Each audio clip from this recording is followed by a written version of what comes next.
Assalamualaikum warahmatullahi wabarakatuh. Selamat siang semuanya. Bagaimana kabar kalian pada hari ini nih? Alhamdulillah kalau baik. Senang sekali saya rasanya bisa berada di tengah-tengah kalian di siang hari yang panas ini. Sebelumnya ada yang udah kenal dengan saya? Sebelumnya perkenalkan dulu ya, nama saya Nisa Naomi. Kalian bisa panggil saya Ibu Indah. Saya adalah mahasiswa Universitas Indraprasta PGRI dan di sini kebetulan saya sedang mengadakan praktik. Kemudian kebetulan saya dapat di sekolah kalian dan tepatnya di kelas kalian. Bahagia tidak nih bertemu dengan saya? Oke. Baik, sekarang saya ingin memberikan salah satu layanan yang ada di dalam BK, yang tujuannya agar kalian mendapatkan informasi baru melalui pelayanan ini dan dapat menerapkannya di kehidupan kalian sehari-hari. Sudah pada tahu belum nih apa itu BK?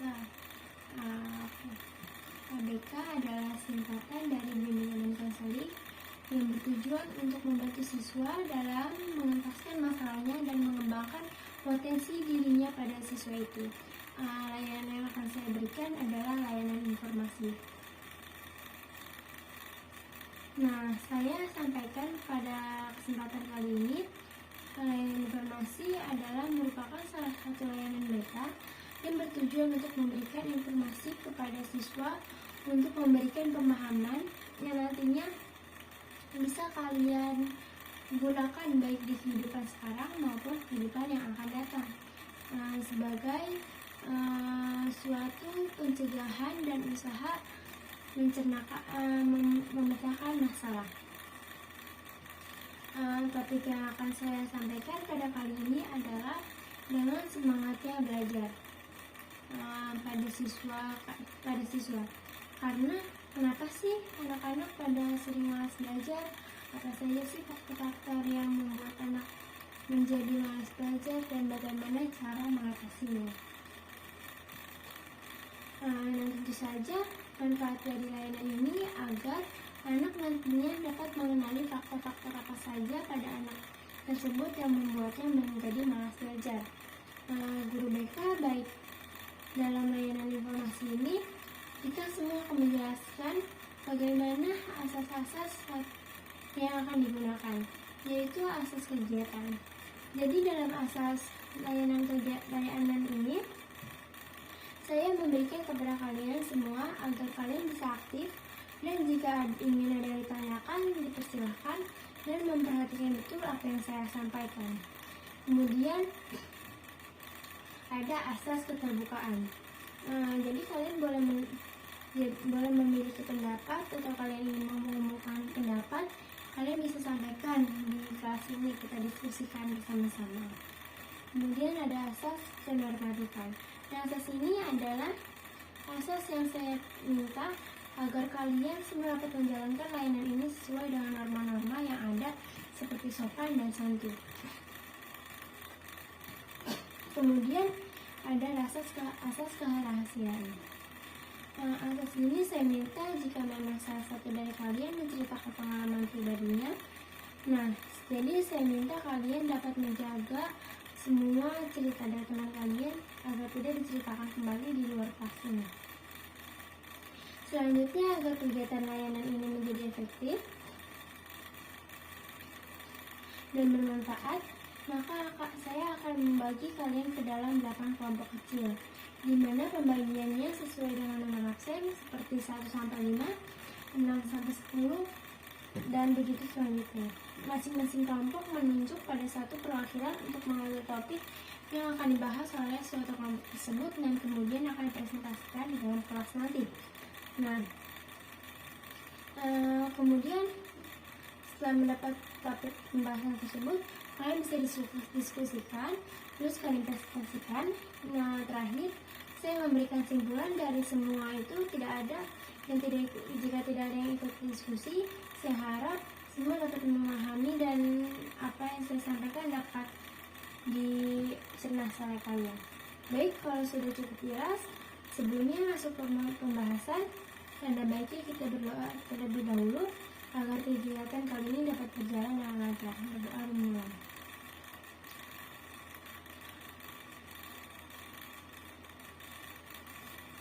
berdoa selesai. Sebelumnya saya ingin menjelaskan terlebih dahulu materinya.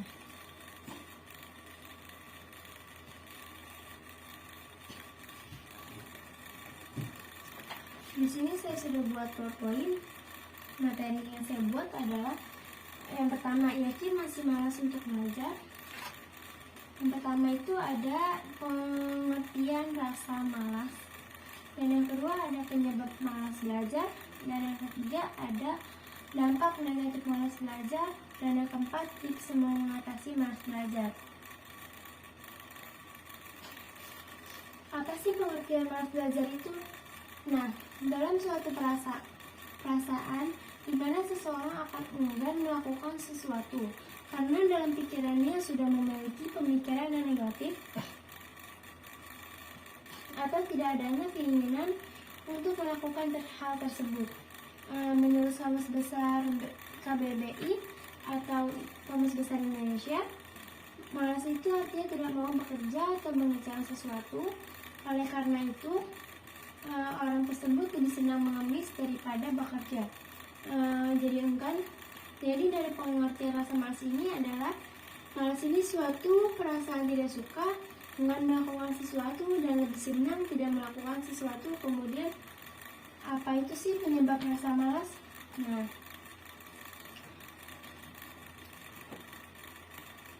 penyebab rasa malas itu yang pertama adanya kurang motivasi. Penyebab pertama malas biasanya dikarenakan kurangnya motivasi. Mungkin kamu selalu berpikir memotivasi diri sendiri sangatlah penting. Inilah alasan kamu kenapa tidak ingin berubah atau sering bermalas-malasan. Terus kurangnya motivasi juga menjadi penyebab besar kemalasan ketika kamu ingin melakukan sesuatu. Dan yang kedua ada orientasi tersebut. Orientasi siswa. Orientasi siswa bukan pada bidang akademik. Jadi malas belajar ini ada pada peserta didik yang tidak tertarik atau tidak memiliki kecenderungan di bidang akademik. Jadi mereka akan malas dan tidak mau belajar yang bersifat akademik seperti belajar matematika, seperti belajar IPA.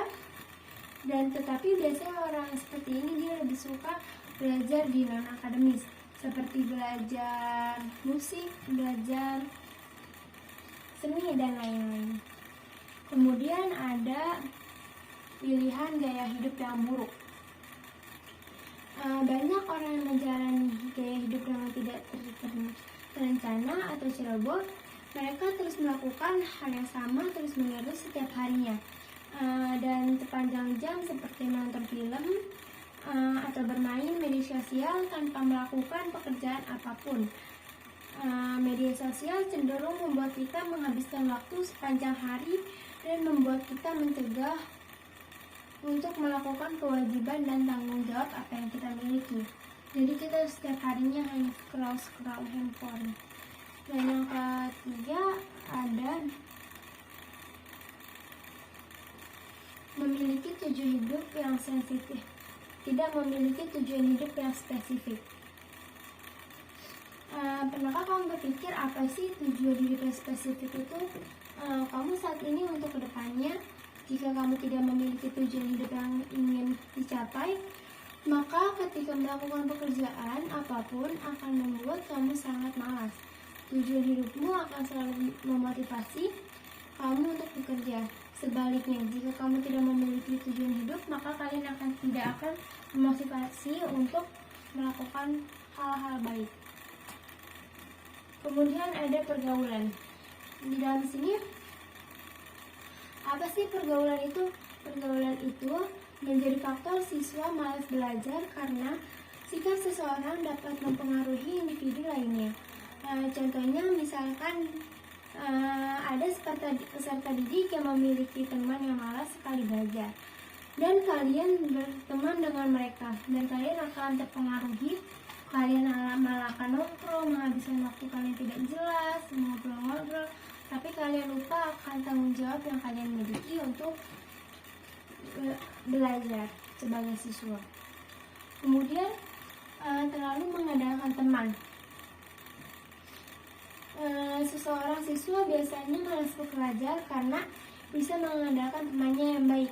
Jadi misalnya ada seorang siswa yang baik banget nih sama kalian, dia tuh rajin banget juga belajarnya. Nah, jadi tuh pada peserta didik yang lainnya mengandalkan temannya tersebut kayak, tolong bantuin aku dong, bantuin ngerjain tugas ini dong, gitu. Nah, itu akan mempengaruhi diri kita, dan diri kita akan malas dan beranggapan kayak, kan nanti dibantu kok sama dia, jadi gak usah buat tugas sekarang, gitu. Kemudian di sini ada dampak negatif dari belajar. Negatif belajar, malas belajar. Apa sih dampak negatif dari kita malas belajar? Nah, yang pertama ada kesulitan mempelajari pelajaran di sekolah.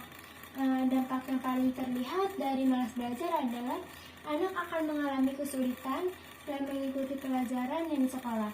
Hal ini bisa saja membuat anak merasa kesal hingga stres saat sekolah. Orang tua pun akan mendapatkan peringatan dari sekolah terkait anaknya sulit menerima pelajaran di dalam sekolah atau di dalam kelas. Kesulitan ini juga akan membuat anak tidak maksimal dalam mendapatkan ilmu pengetahuan di sekolah. Kemudian ada akibat malas belajar. Anak beresiko tidak dapat tinggal kelas atau nggak naik kelas. Nah, di sini bila anak malas belajar dalam mengikuti pelajaran di sekolah, hal ini bisa menyebabkan anak tinggal kelas. Tentu aja hal ini tidak diinginkan oleh siapapun. Bukan hanya berdampak negatif bagi masa depan anak, tinggal kelas juga dapat menimbulkan sejumlah kerugian seperti waktu yang lebih lama dan biaya yang harus lebih banyak untuk dikeluarkan. Kemudian ada seringnya menyontek. Anak yang malas belajar cenderung kesulitan untuk ujian. Anak sering tidak bisa menjawab pertanyaan yang diberikan saat ujian, sehingga sebagai jalan pintas mereka akan sering menyontek. Padahal menyontek merupakan tindakan yang tidak terpuji. Tak hanya dilarang menyontek juga dapat membuat anak tidak mau berusaha dan memupuk mental pencuri sejak dini. Kemudian apa sih? Kemudian ada membuat anak tidak percaya diri. Kesulitan menerima pelajaran, apalagi hingga tinggal kelas, bisa membuat anak menjadi tidak percaya diri.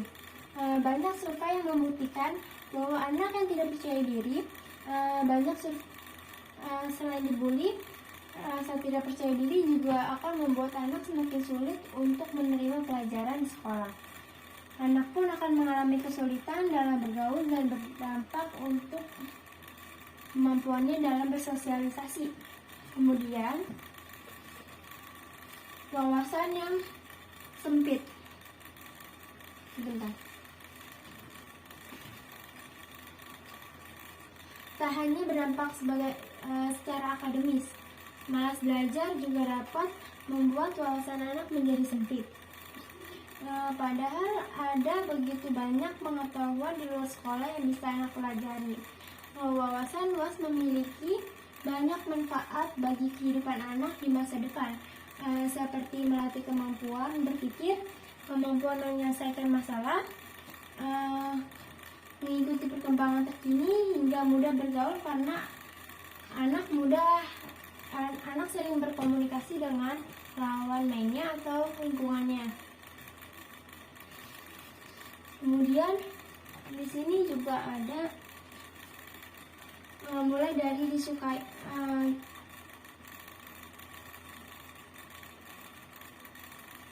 Apa sih tipsnya?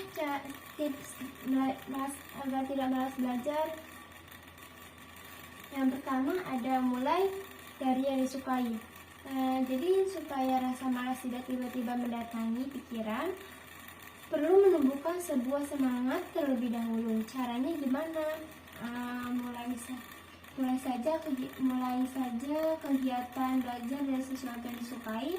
Hasil penelitian mengatakan bahwa minat dan rasa suka pada sesuatu yang dipelajari membuat seseorang lebih mudah untuk berpikir jernih dan memahami materi. Jadi meskipun besok tidak ada jadwal untuk pelajaran yang disukai tersebut, Namun tidak masalah kalau memulai belajar dengan mengulangi materinya supaya bisa lebih semangat lagi dalam belajarnya. Kemudian ada cari tempat yang nyaman. Cara agar tidak malas belajar selanjutnya adalah dengan mencari tempat yang dirasa nyaman. Sebaliknya, tempat yang dipilih tersebut juga membantu kamu untuk bisa fokus dalam belajar dan tidak terganggu oleh hal lainnya. Misalnya kamu merasa nyaman dengan hal tenang dalam kamar karena tidak ada orang yang keluar masuk, maka belajar bisa dilakukan di ruangan tersebut. Sebaiknya hindarkan tempat belajar yang menjadi aktivitas banyakan orang seperti di ruang tamu, ruang keluarga, atau di kafe-kafe. Itu sebaiknya dihindari karena itu bisa menghilangkan konsentrasi dalam belajar. Kemudian ada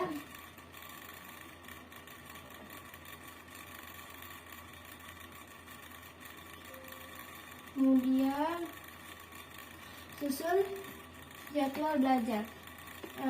Untuk memudahkan kamu belajar, sebaiknya susun dulu apa nih yang mau dipelajari pada saat ini. Kayak susun jadwal belajar mingguan seperti jadwal pelajaran di sekolah. Kamu tidak harus menyusun jadwal belajar persis sama seperti jadwal di sekolah, karena malah akan membuat semakin malas saja. Buat saja jadwal sederhana, misalnya hari Senin kamu belajar dengan mengerjakan latihan soal matematika, dan Selasanya kamu belajar bahasa, dan hari Rabunya kamu belajar seni, dan seterusnya. Jadwal juga membantu kamu untuk lebih teratur sehingga tidak merasa lelah karena terlalu banyak yang dipelajari dalam satu hari. Kemudian fokus pada target. Pembuatan jadwal juga berfungsi untuk membantu kamu lebih mudah dalam membuat target tertentu. Contohnya apa sih? Contohnya mengerjakan 3 latihan soal setiap hari. Nah, setelah itu fokuslah pada apa yang menjadi target tersebut supaya bisa dilakukan dan dicapai dengan baik. Disesuaikan target dan kemampuan diri sendiri, tidak perlu terlalu memaksakan dan meniru orang lain. Kemudian ada jarang pegang HP selama 1 jam. Jadi sebaiknya kalau misalkan lagi belajar, hindarilah memegang handphone karena itu akan memperlambat kita untuk fokus belajar.